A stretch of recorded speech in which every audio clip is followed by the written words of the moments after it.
Hey guys, this is Hell Hades. This is a Raid Shadow Legends video. Guys, we've got a 10 times chance to pull champions coming up this weekend. Tons of you, me included, are going to be pulling shards for champions, okay? There's only one way to do it. We know how unlikely it is to get one of the champions on these 10 times events.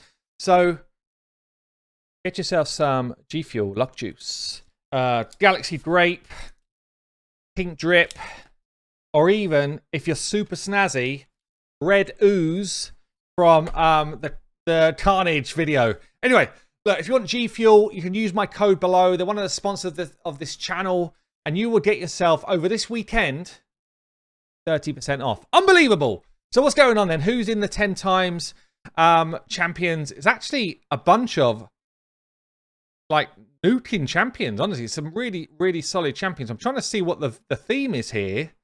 It looks like just champions that smack to me, but I'm sure there's probably something a little bit more sneaky going on that I'm struggling to work out. So, let's do it now. Let's go for it. So, who's going to be in the mix? You tell me what the secret code is to this one. And I'll tell you which of these I would really love to get on the free-to-play as we go. So, first one up, Seeker. Seeker is a sweet epic. Really, really good epic. Especially good in a clan boss situation if you're trying to get your team to run 2-for-1 speeds. He's one of the few champions that's got the turn meter boost plus an extra turn. The extra turn's the important part here because it's like he's cycling it even faster. It's like this is not on a 3-turn cooldown, but a 2-turn cooldown. There's only 2 other champions in the whole game that allow this to happen. So Seeker's cool for this. He's also good for some of the unkillable team setups. He's almost a requirement for some of them. And he's amazing in the arena as well. So he's got a provoke on his A1. He's got the turn meter fill with the increased attack, which sets up your Nuka. And then he's also got this awesome passive for like a defensive setup arena team. So if you put him at the front of your team, as he takes a hit, he spreads increased defense before the rest of your team take a hit. And it's very hard to kill through that. Interestingly, if you put him in the back of your team, that won't work because he takes the hit last. So always put him towards the front of your team. Good base stats, really, really solid epic, like this champion. So that's a good start. Second one up, also an undead champion, Anax. So Anax brings a decreased defense. He brings poison and decreased accuracy here, and a weaken. So he brings a lot of debuffs, all clan boss specific debuffs. Which are really helpful, actually. He gets a heal off this one as well. The challenge with Anax is he's quite difficult to work with. So he's got these couple of passives here. Places increased defense on himself if his health drops below 75. 5-turn cooldown on this. Places increased attack if his health drops below 50. And then there's the active effect, which is the 5-turn cooldown. Grants an extra turn when this champion's HP drops below 10%. So, I mean, he doesn't have any kind of inbuilt unkillable thing. So, it's a little bit awkward to use, but he is kind of sweet. He hits really hard. He does a load of debuffs. Good champion if you can get him working. Next one up then. This is one of Saf's favourite from HH Gaming. So, it's the first of the Void champions, and it is Whisper. I'm not the biggest fan of Whisper, I've got to be honest, but I can see the attraction. Yeah, what's going on? So she's got as well weaken. She's got the decrease. She's got weaken on her A1, 50% chance to land it, books up. She's got increase attack and crit rate before she goes. For 2 turns before attacking, and will ignore defense if this weaken is on. That's pretty cool. So ignoring defense basically means she's going to slam someone really hard. Yeah, she's just going to slam someone into the ground. And then she gets an extra turn after this attack here. So on the A3, grants an extra turn if they're under decreased defense and weaken. So you kind of need someone else with her to bring that decreased defense, but you can get a nice amount of extra turns going here. There's also this passive 10% chance to get an extra turn when she lands a crit. So you've kind of got 2 extra turn mechanics going on, which means that she can spiral, abilities pretty well. She used to be mental in Relentless Gear, but they nerfed Relentless Gear. So she used to be able to stack up extra turns over and over again. You can't do that anymore, but still not a bad champion. Pretty good for the night revs. I'd say because she doesn't do any AoE damage, she doesn't bring solid debuffs. I mean, weaken's okay. She's just like a single hitter everywhere, which for me is not brilliant. But I guess for Night Revs, not too bad. Okay, next one up is another epic. It's a Void epic, and it's Darla Long Braids. Single target everything. She's got some self-shielding mechanics going on. She's got some ignore defense stuff going on. She hits reasonably hard. She cannot take a hit herself, which is why she does this kind of self-shielding stuff. I'm not a big fan. I'll be honest, I'm not a big fan. It used to be she used to be a bit of a mainstay in the dwarf team because we just had such such few dwarves in the game. Now there's loads more. I feel like she's kind of like a sideline champion, really. I feel like, yeah, she's not someone that I would step towards. She hits reasonably hard, okay, but all single target. We've got plenty of those out there. Not for me. Okay, let's go on to the legendaries then. Now, thinking about my free-to-play, what do I want? So far, Seeker would be great. This is someone I would love. Candy. Old Candrathon is a Nuka. This is what I'm going to be drinking the G Fuel for. I'm probably going to go for the Red Ooze for my luck juice on the free-to-play shards. He has got one of the hardest hitting A1s in the game. So attacks one enemy, places an extra hit if they've got any buff on them. Candy's probably the best, like, go second arena champion in the game. Or he fits in that go second arena team camp. Okay, because this hits hard. You have to have people with buffs for this to hit so hard. So that the other team need to have taken a turn, or they need to have shield buffs on them already. And he's got this passive here. Damage increases by 40% when he's under a veil or perfect veil.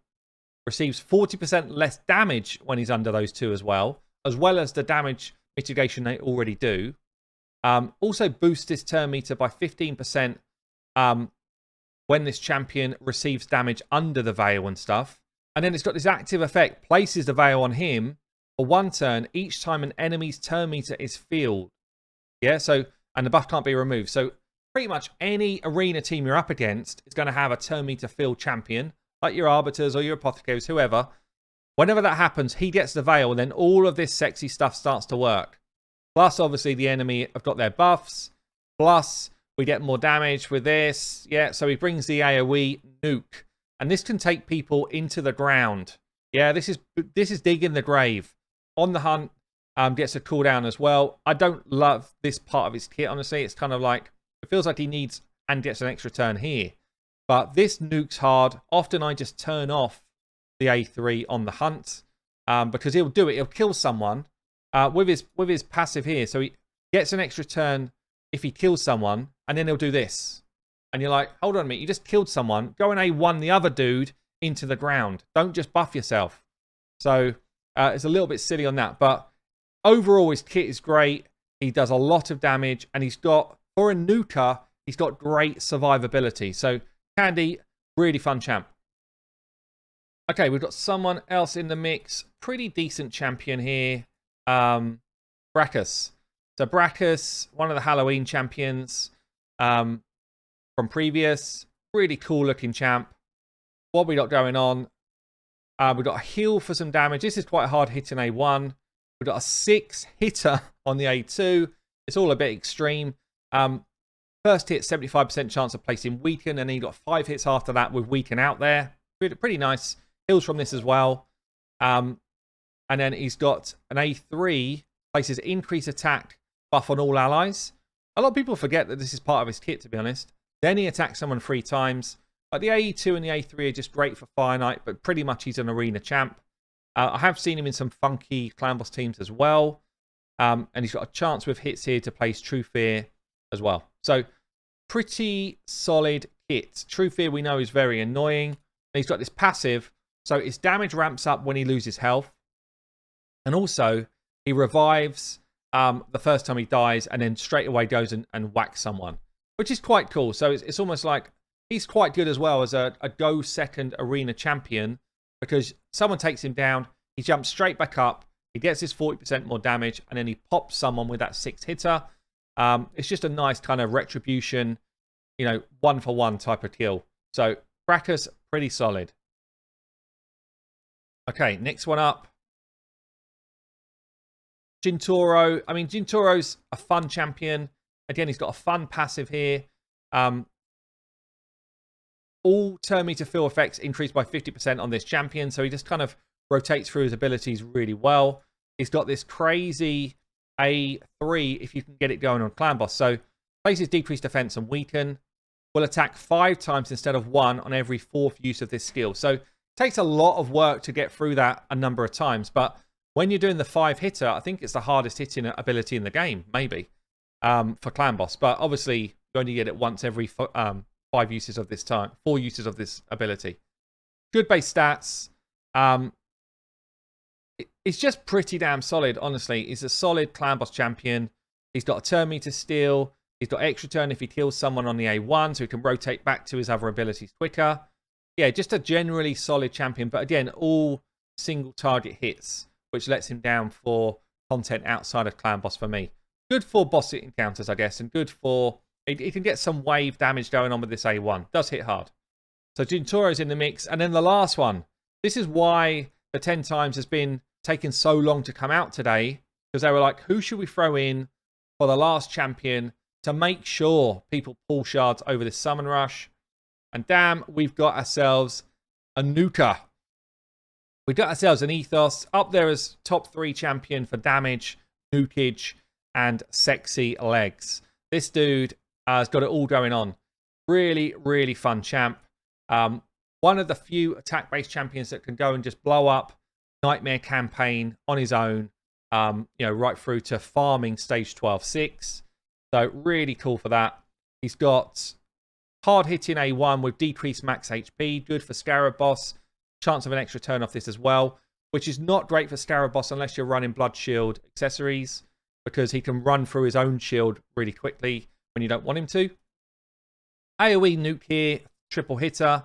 The weaken is pointless in his kit. Never build accuracy on this guy. Full damage. Triple hitter, which is nice against champions like Rotus in the arena. And then straight up nuke on his A3. What's a shame about him is this attack's always a crit. So you don't need crit rate, but you do need crit rate for everything else. So I almost ignore this part of his kit and I just go 100% crit, full damage, decent speed, slam people into the ground. Really, really fun champion. So quite a good mixture of champions, and a couple in there which would be awesome to get on my free-to-play when I pull my shards in a couple of days' time. So there you go, guys. I guess most of us are probably going to pull some shards if we're going after Vlad. If you're not, if I wasn't pulling shards for Vlad, would I pull on a 10 times? No, normally not. But at least there's some good champions in the mix for when I do. I've been Hell Hades. I will see you later.